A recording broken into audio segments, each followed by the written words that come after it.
Have you ever wondered how many dreams died simply because someone believed a lie about themselves? What if I told you the greatest transformation in your life is only one decision away? The decision to rewrite your story. Stay with me, because by the end of this speech, you will not only understand how to change your life, you will believe, perhaps for the first time, that you must.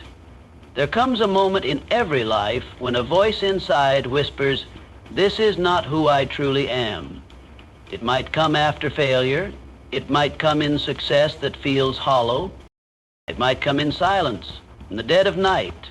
But it always comes, and when it does, you have two choices: to ignore it and remain who you've always been, or to listen and become who you were born to be. This is not a motivational speech. This is a call to arms. Because right now, too many are trapped in a story they never wrote, living by the opinions of others, imprisoned by fear, routine, or doubt. But you are here for a reason. And by the end of this message, if you choose, you will know exactly how to rewrite your story with intention, with power, and with unstoppable force. Let's begin. There is no force more magnetic, more commanding, or more transformational than a mind fully locked onto a single unwavering aim. Definiteness of purpose is not merely about having a goal, it is about establishing an unshakable reason for existence. It is the decision that all other decisions orbit. A mind without a definite purpose is like a ship at sea without a rudder, at the mercy of every current, every storm, drifting wherever circumstance decides to blow. But a mind with purpose, that is a vessel guided by the stars. Storms may come, winds may rise, but its course is set. And when a person moves through life with that clarity, all the forces of nature, circumstance, and even the unseen begin to rearrange in service to that mission. Definitiveness of purpose is the filter through which every opportunity is judged, every distraction rejected, and every failure reinterpreted as feedback. The individual who knows exactly what they want is dangerous, not because of aggression, but because they cannot be seduced by noise, comfort, or compromise. When you fix your focus on a definite purpose, indecision dies, doubt shrinks, and momentum gathers. You no longer wander through life reacting. You respond with direction. Energy that once leaked through scattered intentions now becomes a beam of concentrated power, capable of cutting through the hardest opposition. Consider the story of a young man who once worked in a steel plant, covered in soot by day and soaked in dreams by night. He was no more gifted than his peers, no more connected, no richer in resources, but he had something most never develop: a clear, burning purpose. He had decided, without hesitation or plan B, that he would work for the most powerful business titan of his time, not as a laborer, but as a partner in enterprise. While others laughed, he worked. While others waited for approval, he acted. This young man wrote down his aim, envisioned it daily, and took every conceivable step toward it with ruthless focus. He refined his knowledge, honed his character, and made himself indispensable. That man was Charles M. Schwab, and his definiteness of purpose eventually made him president of U.S. Steel and one of the most respected industrialists in history. His story is not the product of luck or favor. It is the outcome of a mind galvanized by a definite aim. Where others drifted, he directed. Where others dabbled, he decided. His purpose was not a mere hope. It was a mental command, repeated until the world had no choice but to obey. This principle, once grasped, can transform the life of any individual who dares to commit to it fully, without excuse, without detour. The power does not come from the outside. It rises from within, and only becomes visible to the world once it becomes permanent in the mind. Too often, people carry their past like a chain around their neck, letting it define, limit, and dictate every move they make in the present. They speak in the language of what was. I've always been this way. I failed before. It didn't work last time. as if their past performance is some sacred prophecy etched in stone. But the truth is this: you are not your past. Your past is not a prison unless you choose to stay in the cell. Your true identity is not built from the ashes of what happened. It is forged from the fire of what can happen, the vision you hold of the life still unwritten. The past is a record, but it is not a ruler. The moment you understand that your vision holds more authority than your history, you begin to reclaim power over your destiny. You must understand that memory is not a creator, it is a recorder. Your imagination, on the other hand, is the architect. If you live from memory, you will continue repeating old patterns. But if you live from vision, you begin creating something new. The shift is not easy because the mind clings to the familiar. Pain, disappointment, even failure, they become safe in their predictability. But vision demands something greater. It demands belief without evidence. It demands action without guarantee. And it demands that you become the kind of person your past says you cannot be. This is the battlefield of identity, between the ghost of who you were and the blueprint of who you could become.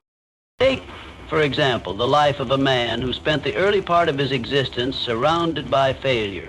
He lost elections. He lost business after business. He faced deep depression, ridicule, and periods of almost paralyzing doubt. According to his past, he was a loser, not once, but repeatedly. The world had every reason to count him out. But he held a vision so powerful, so unrelenting, that it pulled him beyond the judgment of history. He saw himself as a leader, as a unifier, as a voice for something greater than himself. That man was Abraham Lincoln. And the past, with all its scars and setbacks, could not compete with the vision he carried. He was not his past. He was his purpose, his ideals, his dream for a nation. This principle holds true whether you are a world leader or a single mother rebuilding her life, whether you're a student fighting through self-doubt or a retired worker yearning to begin again. Your value is not found in your resume of regrets. It is born in your capacity to see further than your past can reach. The question is not what happened before. The question is, what do you see now? And are you willing to live according to that vision, even when nothing in your past supports it? Everything begins in the mind. Before anything is built in the world, it is first built in thought. The skyscraper, the symphony, the movement, the revolution. All of it begins as a faint impulse, a flicker of imagination within a single individual. That is the power of the mind. It is not simply a tool for remembering or analyzing. It is the master key that either unlocks a future of limitless potential or keeps you locked in a cycle of limitation and despair. Your environment, your education, your resources, none of these carry ultimate control over your life. Your mind does. It is the switchboard through which all your experiences are filtered and interpreted, and whatever dominates your mental environment, whether consciously or unconsciously, begins to shape the outer conditions of your life with remarkable precision. The tragedy is that most people never learn to direct their mind. They inherit beliefs, absorb fears, repeat patterns, and never stop to ask who programmed them or why they continue to accept these default thoughts as truth. But your mind is not a cage, it is a forge. Every dominant thought you allow to persist, especially when charged with emotion, begins to mold your reality. Think in terms of lack and you will move through the world subconsciously seeking confirmation that you are lacking. Think in terms of abundance and opportunities that were invisible before begin to emerge. The mind acts as both magnet and mirror. It attracts and it reflects. And until you learn to deliberately guard and guide your thoughts, you will remain at the mercy of external forces, chasing outcomes without ever realizing the source of your power was internal all along. To understand this, consider the story of a man born into poverty, surrounded by hardship, raised in a time and place that offered no promises, no privilege, and very little hope. On paper, his life should have amounted to nothing more than survival. But something in him clicked. He realized, perhaps earlier than most, that while he couldn't control the world around him, he could control the way he thought about it. He began to feed his mind with images of success, with philosophies of greatness, with thoughts that elevated rather than diminished. He didn't accept the thinking that was handed to him. He rewrote it. Over time, the external world began to mirror the internal one he had created. That man was Andrew Carnegie, the Scottish immigrant who became one of the wealthiest and most influential industrialists of his era.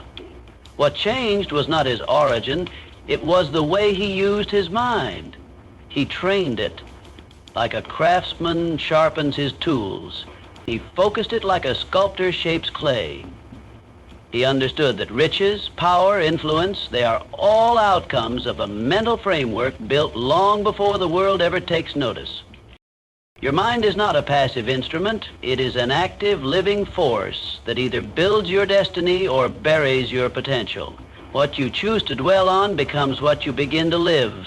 If you believe yourself to be small, unworthy, incapable, the world will oblige you. If you believe deeply and consistently in the vision of what you can become, your mind will go to work unconsciously, relentlessly, gathering ideas, prompting actions, creating conditions, and aligning circumstances in service of that belief.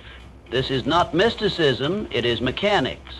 The world you experience is a projection of the thoughts you persistently entertain. Every locked door, every obstacle, every limitation you face is waiting for the key. And that key, without exception, is the state and direction of your mind. Faith, in its purest form, is not a soft, passive feeling. It is a force, a driving command within the human spirit that compels one to move even when there is no evidence, no confirmation, no visible result. But faith alone, untethered from action, becomes a hollow echo. It is not enough to believe something is possible. Belief must be converted into motion. You cannot sit still and expect the mountain to move. You must begin walking toward it, and it is often in the movement that the path reveals itself. Too many people say they have faith while standing still, waiting, hesitating, hiding beneath the blanket of one day. But faith without action is merely a wish dressed in hopeful language. It is only when belief and behavior align, when what you say you believe is backed by what you do, that transformation begins to occur. Faith, backed by action, is the force that turns invisible ideas into concrete outcomes, dreams into empires, intentions into impact. The world does not reward potential, it rewards demonstration. And the universe, if it honors anything, honors motion. When you act, when you step forward in faith despite uncertainty, you trigger a cascade of events that otherwise remain dormant. Doors you could not see before begin to open. People, resources, and opportunities begin to align, not because they suddenly appeared, but because you activated them by moving. The act of taking the first step, and then the second, and the 10th, and the 100th reinforces your belief. Each action you take in alignment with your vision compounds your faith until what once felt impossible begins to feel inevitable. And that internal shift from doubt to certainty is what alters your external world. Look to the life of Thomas Edison, a man whose name is now synonymous with invention and ingenuity, but who failed more times than most men try. He believed with absolute conviction that he could harness electricity into a practical, lasting source of light. But his belief alone would have amounted to nothing if it had not been accompanied by relentless, tireless experimentation. Over 10,000 failed attempts preceded the invention of the light bulb. 10,000. Most would have quit after 10, some after 1. But Edison's faith was not theory. It was labor. He believed so deeply in what he saw in his mind that he matched that belief with sweat, time, effort, and pain. It was not the belief that created the light. It was the belief expressed through action that gave birth to it. This principle separates the dreamers from the builders, the talkers from the doers. Anyone can sit in silence and say, I believe in myself, but faith is proven not in solitude, but in effort. When you rise early to work on your vision before the world wakes, that is faith in action. When you continue pushing after rejection, after failure, after delay, that is faith in action. When you take the leap without a net because the fire inside is stronger than the fear outside, that is faith in action. And that kind of faith becomes a signal, a magnetic force that draws momentum toward it because it is rooted not in fantasy, but in resolve. The greatest war you will ever fight is not against another person, a system, or even circumstance. It is the war against the old version of you, the version molded by repetition, by wounds, by routine, by the beliefs you never questioned but accepted as truth. This old identity clings to familiarity like a lifeline. It knows your insecurities intimately. It feeds on your fears and convinces you that the known, even if it's painful, even if it's small, is safer than the unknown potential of who you could become. And so it whispers. It whispers in moments of boldness. Who do you think you are? It whispers in moments of clarity. Don't forget where you came from. It whispers in moments of ambition. What if you fail again?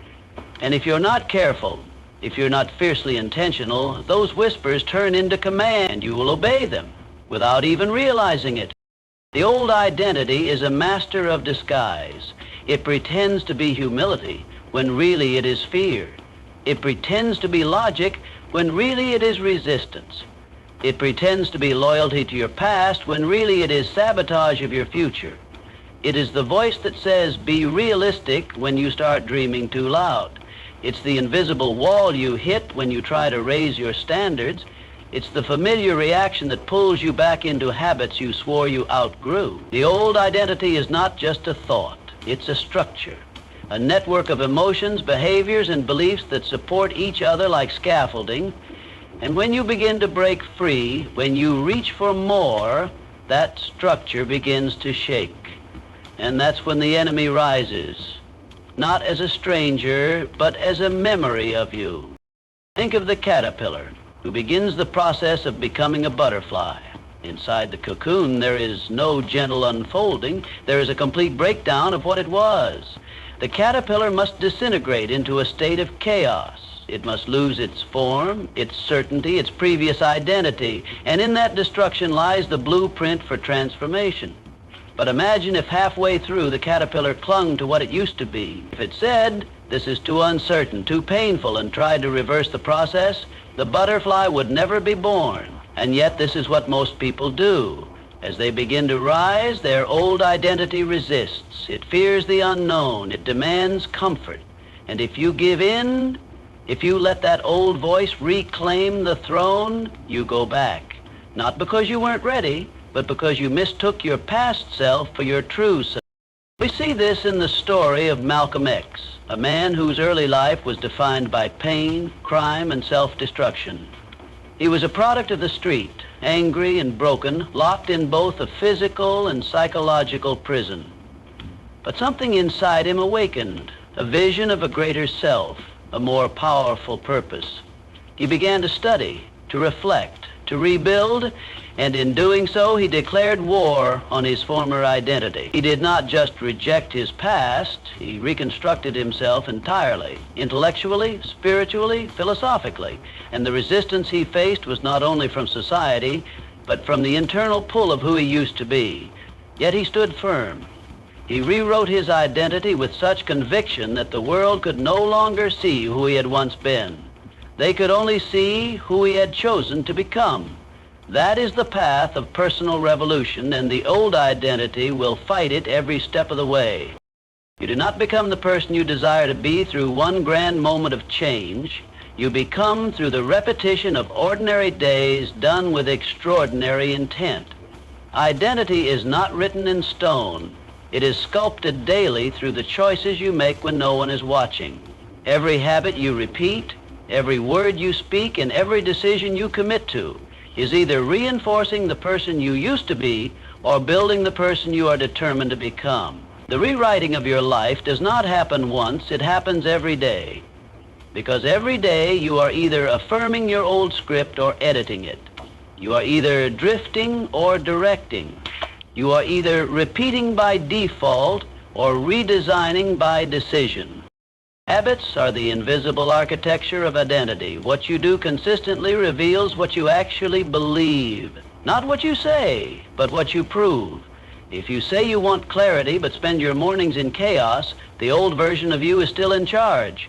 If you say you want greatness but never develop discipline, your future remains fiction. But the moment you start aligning small, repeated habits with your highest vision, momentum begins to build. You start winning quiet battles, waking early, honoring your commitments, choosing growth over comfort, and that consistency begins to rewire your self-perception. Your habits become evidence of the new identity you're creating, and over time, they speak louder than memory, louder than history, louder than the opinions of others. Then there are your words. Language is not neutral. It is either reinforcing limitation or unlocking expansion. When you speak, you cast votes for the future. Every time you say, "I'm not good at this," you reaffirm weakness. Every time you say, "I'm learning," you affirm growth. What you speak is what you begin to expect, and what you expect you begin to experience. The most dangerous conversations are the ones you have with yourself. You must become vigilant, not just about what you say out loud, but about what you tolerate internally. Words are not just description, they are creation. Speak as the person you are becoming, and eventually your life begins to rise to match that standard. Then, of course, there are decisions, the final proof of who's in charge, the future or the past.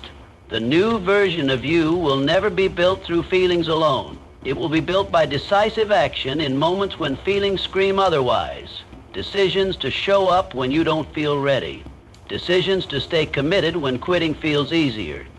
Decisions to hold the vision even when the results are not yet visible. These choices are the chisel in your hand, the sculptor's tool that carves away the unnecessary and shapes the essential. Each decision aligned with your vision is a direct attack on your limitations. It is how the rewrite becomes real, not just in thought, but in form. Look at the journey of someone like David Goggins, a man who was once overweight, insecure, filled with self-doubt, and buried under the weight of mediocrity. He wasn't transformed by a motivational speech or a single breakthrough moment. He was transformed by a relentless, uncompromising commitment to rewrite himself daily. He ran when his legs hurt, studied when his mind resisted, trained when others slept. His habits reflected who he wanted to be, not who he had been. His words became weapons of defiance against weakness. His decisions were statements, not just to the world, but to himself, that he would never return to who he was. That kind of daily rewrite doesn't just change results, it changes identity at the core. This is your moment. Not because I'm speaking, but because your soul is listening. If you forget everything else, remember this: you are not your history. You are your decision. So pick up the pen, choose your next sentence wisely, and then live it with such boldness that the world can't help but say, "Now that's a story worth remembering."